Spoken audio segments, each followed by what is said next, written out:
Olá pessoal, tudo bem com você? Aqui é o professor Wesley e essa é mais uma aula da playlist de imunologia, na qual discutiremos aqui as reações de hipersensibilidade do tipo 3. Nessa videoaula comentaremos especificamente um contexto no qual nós teremos a formação de uma estrutura denominada como imunocomplexo e nós iremos caracterizar o que é uma hipersensibilidade do tipo 3, beleza? Então vamos lá? Quando se fala de hipersensibilidade, eu acho extremamente importante nós novamente conceituarmos que se trata de uma situação na qual você tem uma resposta imunológica que a priori ela teria que ser benéfica, bacana para fazer aí a eliminação de um microorganismo, de um agente estranho, restabelecer a homeostase. Entretanto, essa resposta imunológica ela é extremamente exagerada e isso acaba acarretando agora, ao invés de um restabelecimento da homeostase, você tem agora um processo de doença. Por sua vez, é extremamente importante nós destacarmos que essa hipersensibilidade ela pode estar diretamente atrelada com antígenos alvejados na resposta, que podem ser estranhos ao organismo ou próprios, muitas vezes são inócuos, tá? Então a ideia é que você pode ter uma resposta imunológica extremamente exagerada por uma coisa externa ao organismo, como por exemplo um alérgeno, ou até mesmo algum antígeno próprio que às vezes, ao invés de ficar ali somente para fazer um refinamento de tolerância central ou periférica, acaba desencadeando uma resposta imunológica extremamente exagerada. Então a hipersensibilidade, em linhas gerais, é isso. E nós já havíamos discutido lá na hipersensibilidade do tipo 1 e do tipo 2. Beleza? E aí, nesse sentido, quais são os fatores que podem estar atrelados a uma alergia? Nós temos aqui uma diversidade de fatores, como fatores genéticos, a idade, aleitamento materno, fatores emocionais, poluente e exposição ambiental, infecções, o estilo urbano, a microbiota e etc. Aí você vai falar, pô, professor, mas como assim? Tem essa porrada de vários elementos? Sim. Às vezes, por exemplo, você não é alérgico ao amendoim na sua infância, mas você pode vir a tornar-se alérgico ao amendoim quando você está lá com seus 50 anos, por exemplo.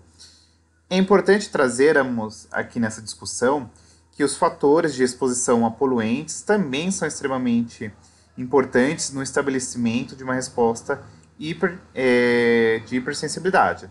Então percebamos aqui que existe uma diversidade de fatores que se associam-se com isso, beleza? Posto isto, é importante nós destacarmos que a hipersensibilidade do tipo 3 ela vai ser caracterizada aqui por imunocomplexos que se depositam nos vasos e causam uma lesão tecidual por ativação do sistema complemento e a indução do processo inflamatório.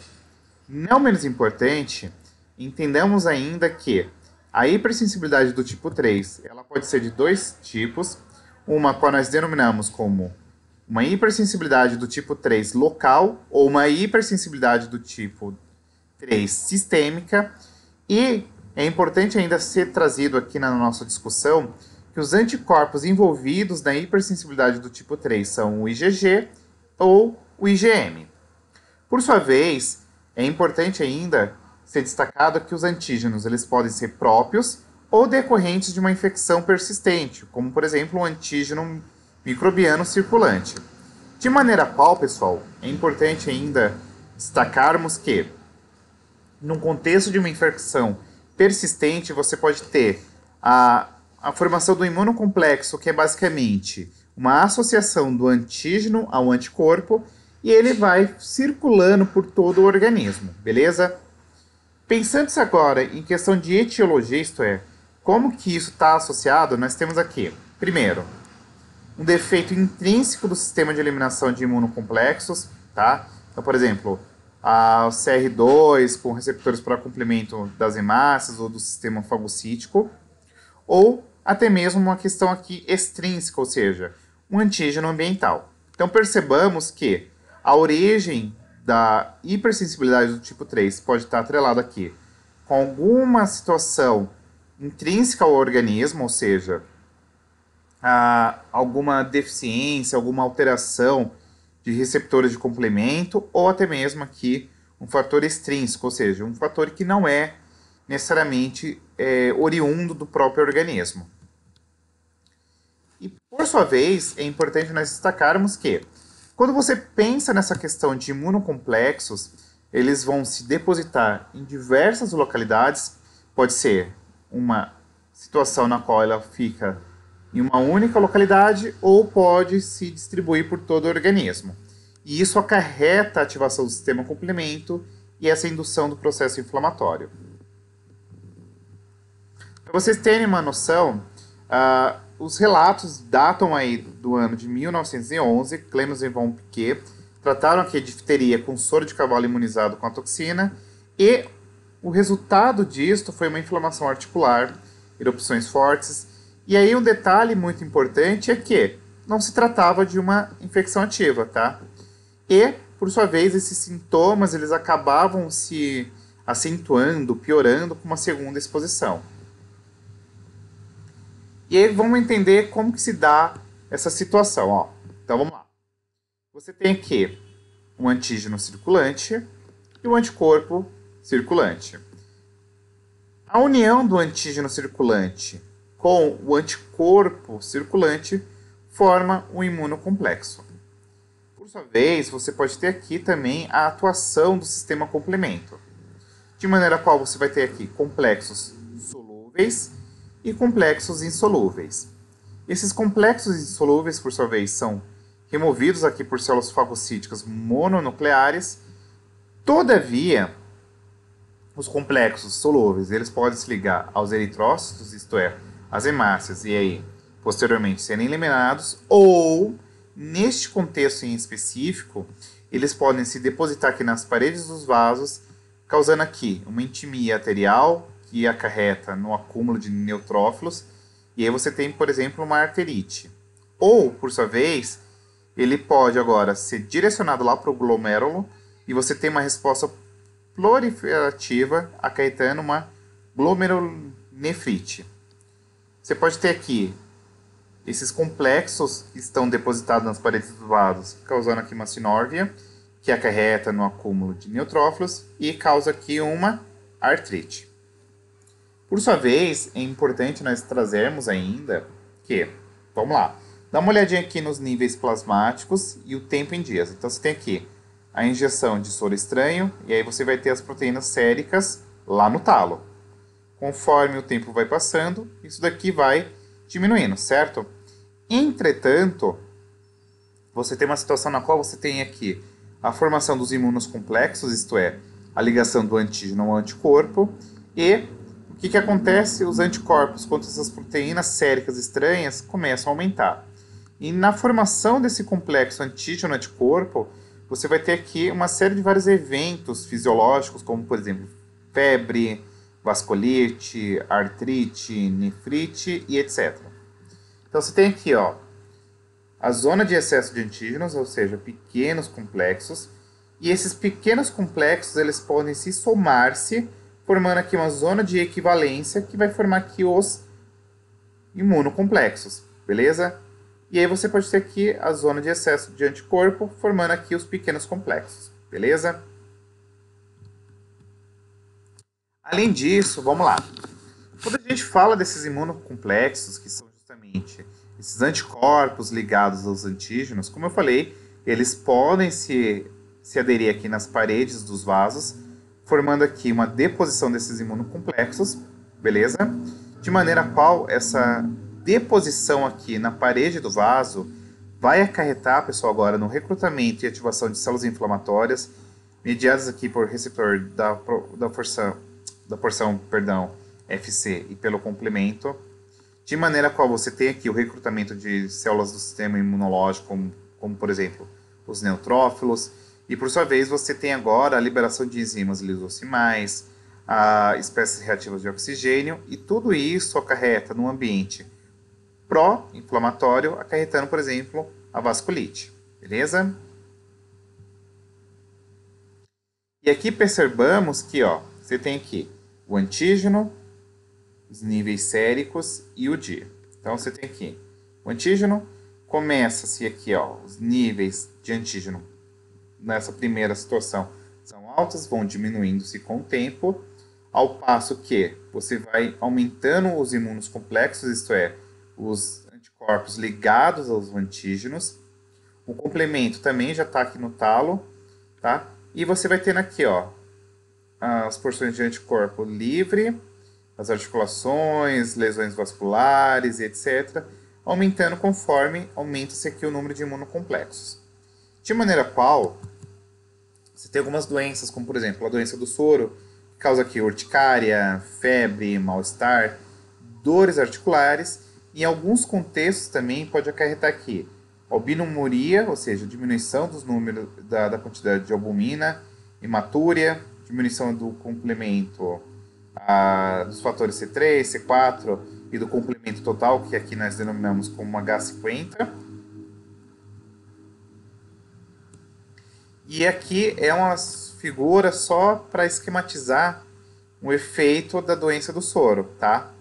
Que é uma hipersensibilidade do tipo 3 sistêmica, na qual que você tem, ó, por exemplo, uma situação de soros antivenenos ou toxinas, e você tem uma exacerbação da resposta. Então você tem aqui excesso de antígeno, e aí você tem reações, por exemplo, antibióticos, como por exemplo, cefalosporina, ciprofloxacina, metronidazol, streptomicina, sulfamaminas, tetraciclinas, etc. Então vamos lá. Eu acho que é importante ainda nós destacarmos que quando se pensa aí na hipersensibilidade do tipo 3, perdão, quais são os principais locais de deposição? Quando você tem a formação dos imunos complexos na circulação, eles podem se depositar lá nos glomérulos renais, desencadeando aqui uma glomerulonefrite, ou seja, uma inflamação ali a nível dos glomérulos renais, pode se depositar aqui nas paredes dos vasos, causando aí a vasculite, nas articulações, causando artrite, ou até mesmo eles se ligam às células sanguíneas, causando aqui anemia, leucopenia ou trombocitopenia. Em contrapartida, quando a gente pensa nos imunos complexos agora, se depositando em tecidos, em decorrente aqui de infecções ou inoculações de grande quantidade de antígenos, você vai ter aqui, a priori, a inflamação neutrofílica e depois a mononuclear. E isso acarreta, por sua vez, um inchaço edematoso avermelhado, hemorragia local, trombose e, em alguns casos aí, você também tem a destruição tecidual. Portanto, entendemos o seguinte, ó. Você tem um antígeno, os tecidos e o anticorpo, formando aqui os imunos complexos. Por sua vez, esses imunocomplexos acarretam aqui o recrutamento de células do sistema imunológico, como, por exemplo, aqui, recrutamento de macrófagos, neutrófilos e os mastócitos.